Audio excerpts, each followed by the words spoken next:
we'll begin with this unit now. I've got that cylinder extended right out, so when I drop the machine, the back will hit the surface, and this blade will just come straight down and work as a prop to hold up the back of the machine. If you were going to unhook it in that position, this would all be off the ground and you could do maintenance on it or whatever. So when I drop it down, I'll drop it down and keep moving forward slowly so that this comes back.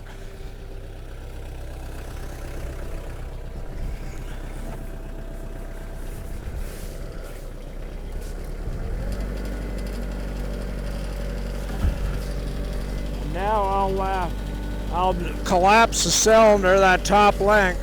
I'll collapse it slow to get the blade to where I want the blade to be. So now at this point, I will get off the machine and check the brush at the back and adjust it to where it needs to be.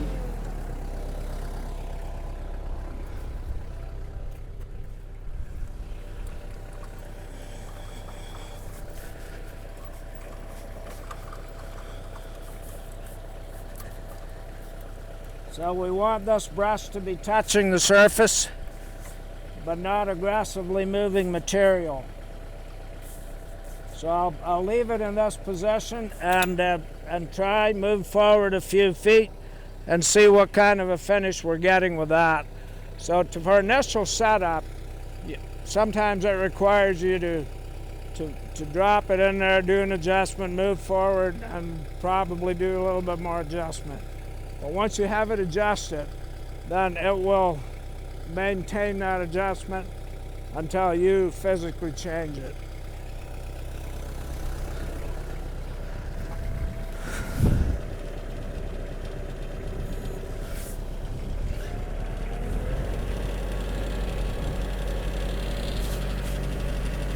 Seems as though my blade is being too aggressive there, so I'm extending that cylinder out to bring the depth of that blade up somewhat.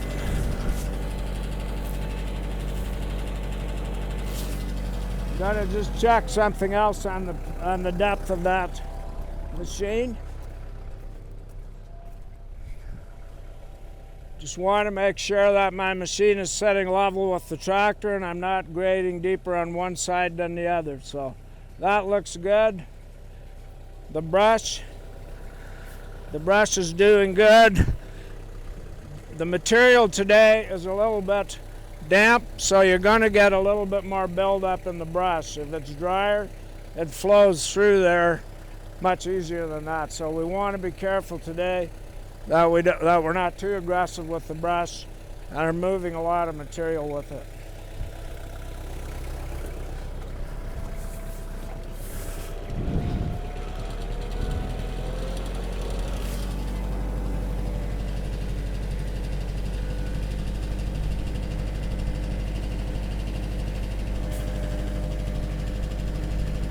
You can see how the roller and the self-leveling blade, they're back in their positions there, self-adjusting, and they will level that out, crush any lumps, firm it down, and level it out nicely.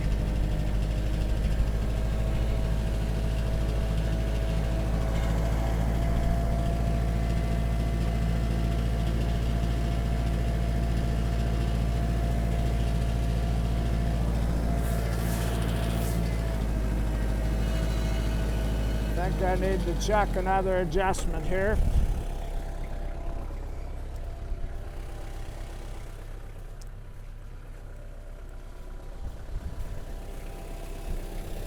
I've got too much grading on the left side of the blade there compared to the right. So I'll shut off the tractor.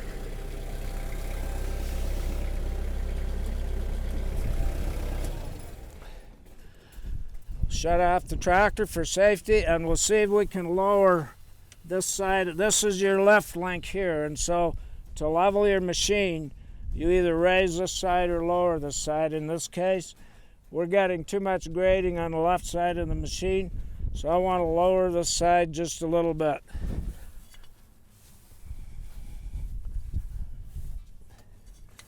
And it generally takes very little. I moved that maybe a little more than 1/8 of an inch, and that translates into significant change in the depth of your blade. So we'll give that a try and see if that was sufficient.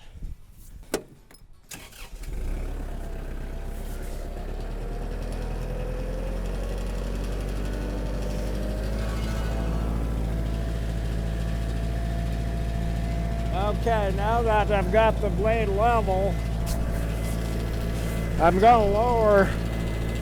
to shorten the left link here at the top link on the 3-point hitch, and just lower the depth of that blade a wee bit.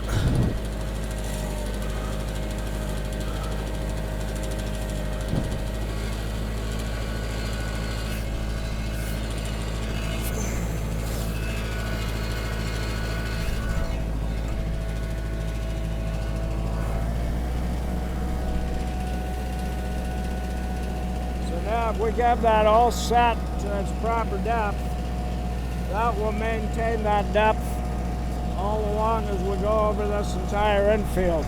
That blade will cut off the high spots and fill in the low spots. That blade is functioning real good right there now. When the material is drier than this, it flows through that blade much better, but it will do a job at that point. And our broom at the back, that is just doing a real good job there, just brushing the surface to give you that nice finished look.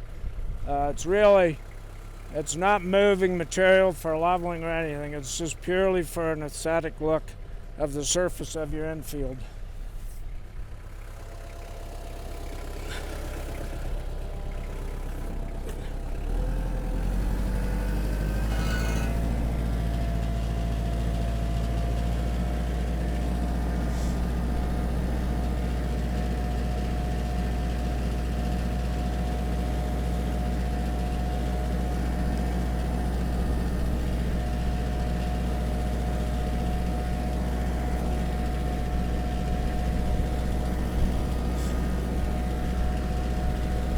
This infield here is in very good condition. That doesn't give us a true picture of what this machine is capable of. We come out here in the spring of the year after the winter, and there's all kinds of footprints and washouts and so on. There's much more of an uneven surface, and you would see the full extent of what this machine would do. And if you get into an infield where it's absolutely in real bad shape and there's many undulations and uneven, occasionally you would need to set your blade at a certain point and go over the entire infield and then actually reset it and do it a second time to get that finished product. So as you can see in the finish that we have done on this diamond, it's a very good finish. You're going to find that in different situations, different moisture levels on materials, different materials, there's always a little bit of tweaking that you can do. Today we were moving a bit more material in the blade than what I would have liked because it's a little bit more moist than what you would normally groom at. But you can do the adjustments that you need for the application that you find yourself in. So if you follow the proper setup adjustments and do it the way the machine was designed to do, you should get a very desirable finish that you'll be very happy with, and that your teams can go out and win and get to the World Series every time. Thank you very much. Any more questions, visit www.com Reist Industries or call toll free and someone will be happy to help you. Thank you.